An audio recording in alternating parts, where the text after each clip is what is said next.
E aí, vamos para a lição? E aí, super terça-feira diante de nós, em nome de Jesus, vamos continuar utilizando essa ferramenta de evangelismo, que é o conteúdo da Bíblia expresso através da lição da Escola Sabatina. E claro, eu conto com você, porque olha, nós estamos enganjados na maior rede de transmissão do resumo da lição da Escola Sabatina, que é aqui no nosso canal, para a honra e glória do Papai do Céu e graças ao seu trabalho, à sua dedicação, ao seu engajamento. Gratidão de coração, estamos quase terminando um ano e você foi lindo este ano compartilhando a todo instante esse conteúdo. Não tenho palavras para te agradecer. Hoje nós vamos falar de um assunto muito importante que é a reencarnação. A imortalidade da alma, a crença de que existe vida após a morte, consciência fora do corpo, é abraçada pelo mundo evangélico, é abraçada como um todo, direcionando o fato de que os cristãos, muitos dos cristãos creem que ao morrer o indivíduo vai para o inferno, ou vai para o purgatório, ou vai para o céu. E ali ele tem uma consciência independente do corpo.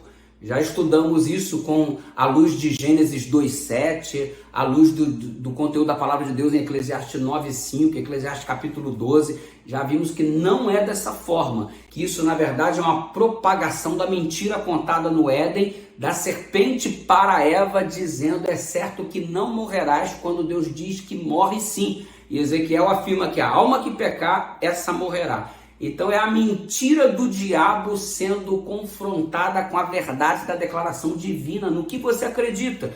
Infelizmente, a doutrina grega permeou o cristianismo, mas como se isso não fosse suficiente, deram um passo a mais e agora desenvolveram, agora não, já é muito antigo, a doutrina chamada de reencarnação ou transmigração da alma. Pastor, que negócio é esse? Ou seja, sustentam a teoria de que a alma é imortal e passa por muitos ciclos de morte e renascimento. Inclusive os hindus abraçam essa ideia de reencarnação, de transmigração da alma. E eles creem no negócio que eles definem como sendo o samsara. E o que é o samsara? É uma experiência de 6 diferentes ciclos. Ou seja, você nasce, aí você morre, aí você pode vir na vida aquática, depois da vida aquática você passa para a vida como uma planta, depois numa outra vida você vem como um réptil, vem como um inseto, e depois como pessoas, como pássaros, depois animais e depois seres humanos. Isso significa que é um processo de crescimento e de aperfeiçoamento a cada vida, desde sua experiência aquática até você se tornar uma planta, até você se tornar então um réptil, um inseto, um pássaro, um animal e finalmente um ser humano, processo em que você vai ter sempre a chance de ser melhor do que você era antes. Os hindus acreditam nisso e tem muita gente abraçando isso daí, ok? É impressionante que Jesus Cristo, de acordo com o relato bíblico citado na lição de hoje, lá em Hebreus, capítulo 9, do verso 25 a 28, bem como 1 Pedro 3,18, é declarado que Jesus morreu uma única vez para a salvação de todos. Jesus não passou por essa experiência de reencarnação, de transmigração da alma. Uma única vez o nosso mestre morreu. Então quer dizer que Jesus morre uma única vez, mas todos os seres humanos vão passar por 6 etapas de aperfeiçoamento, reencarnando em diferentes espécimes vivas sobre a superfície da Terra.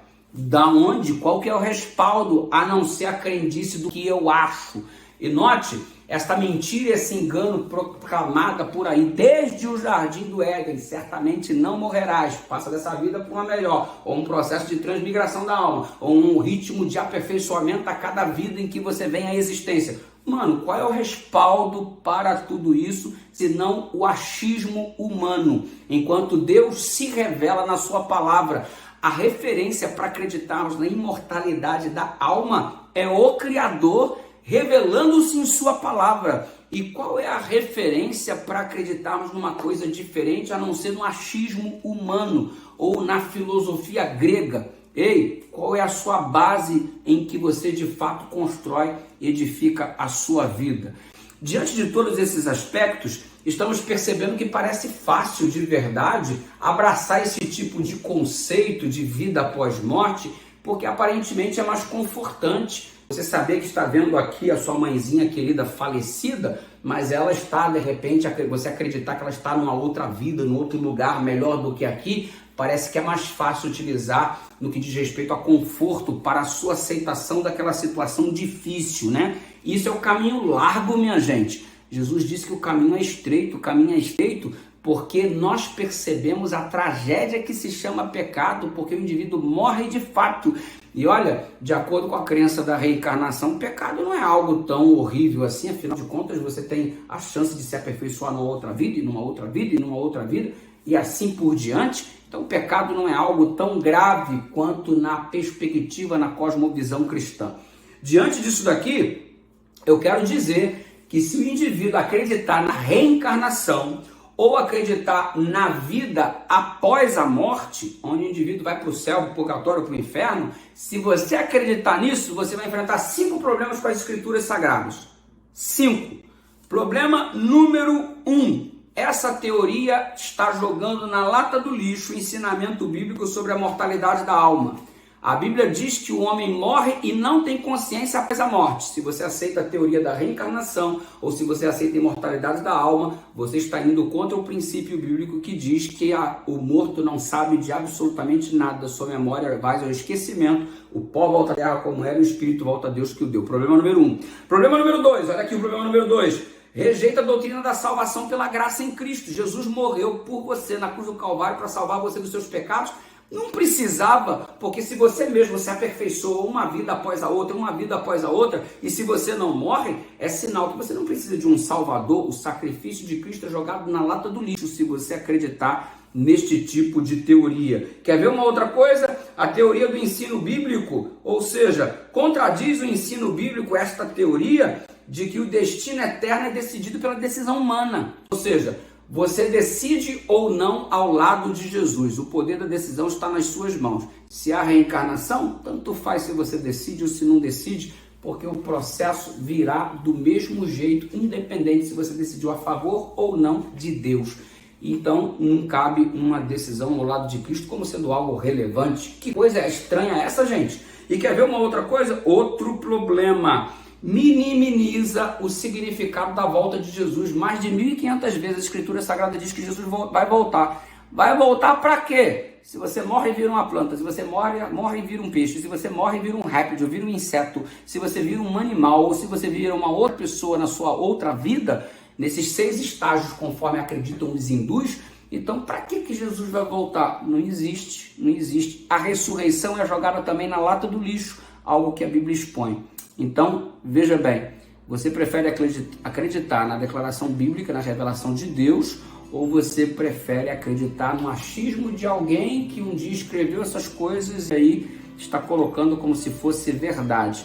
Talvez seja mais fácil de confortar o seu coração que dói de saudade do ente querido, mas nem sempre o mais fácil é o mais correto. A dura realidade que você não pode se comunicar mais com quem já morreu e que o diabo se transforma em anjo de luz personificando tais pessoas que tentar entrar em contato com você, machuca, dá muita saudade. Mas a esperança é que quando Jesus voltar, haverá ressurreição e tal pessoa poderá viver eternamente. Você aceita o quê? Eu aceito a revelação bíblica. Ore comigo, Pai querido, aceitamos a revelação da Tua palavra em nome de Jesus.